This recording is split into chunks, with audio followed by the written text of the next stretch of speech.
Hallelujah. स्वागत है आप सबका मेरी भविष्यवाणियों की पुस्तक में। तो आइए हम आज के पवित्र वचन को पढ़ेंगे जो कि परमेश्वर के दास प्रेरित अंकुर यूसुफ नरूला जी के द्वारा लिखा गया है। आपका बलिदान अभिषेक को लाता है।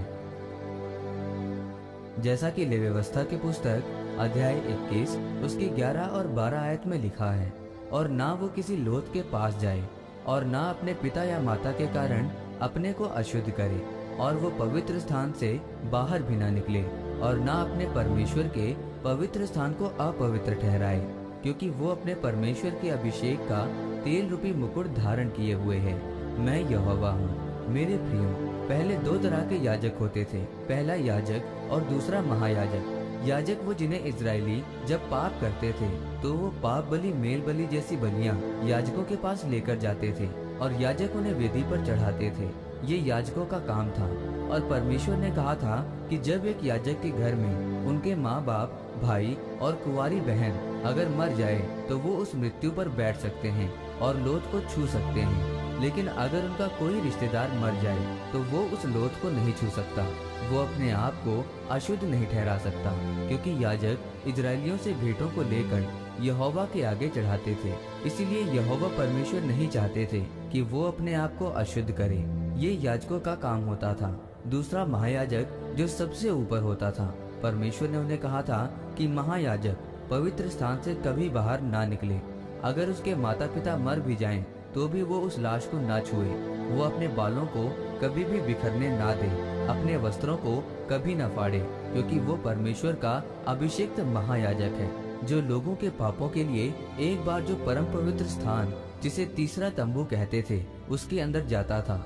और अगर वो महायाजक पापी होता था तो वहीं पर उसकी मृत्यु हो जाती थी और उसकी रस्सी बंधी होती थी। और जब लोगों को पता चलता था कि उस महायाजक की मृत्यु हो चुकी है तो वो उसे उस रस्सी से खींचकर बाहर निकालते थे। अगर आप ध्यान से पढ़ें तो याजक के ऊपर कम अभिषेक था और महायाजक के ऊपर ज्यादा अभिषेक था।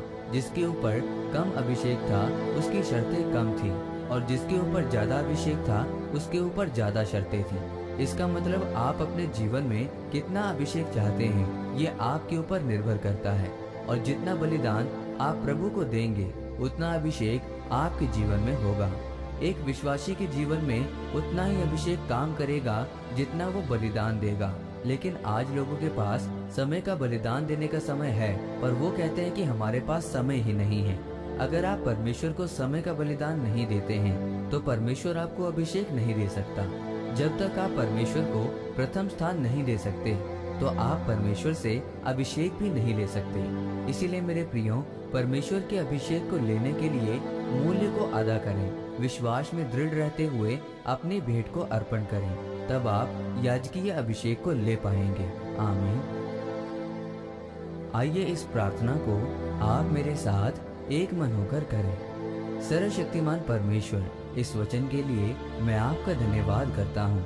परमेश्वर, मैं ये प्रार्थना करता हूँ कि मैं आपकी आज्ञाओं को मान सकूं और आपके याजकीय अभिषेक को प्राप्त कर सकूं, प्रभु यीशु मसीह के नाम में। आमीन। परमेश्वर आप सबको आज के वचन के ऊपर मनन करने के द्वारा आशीषित करे। आमीन।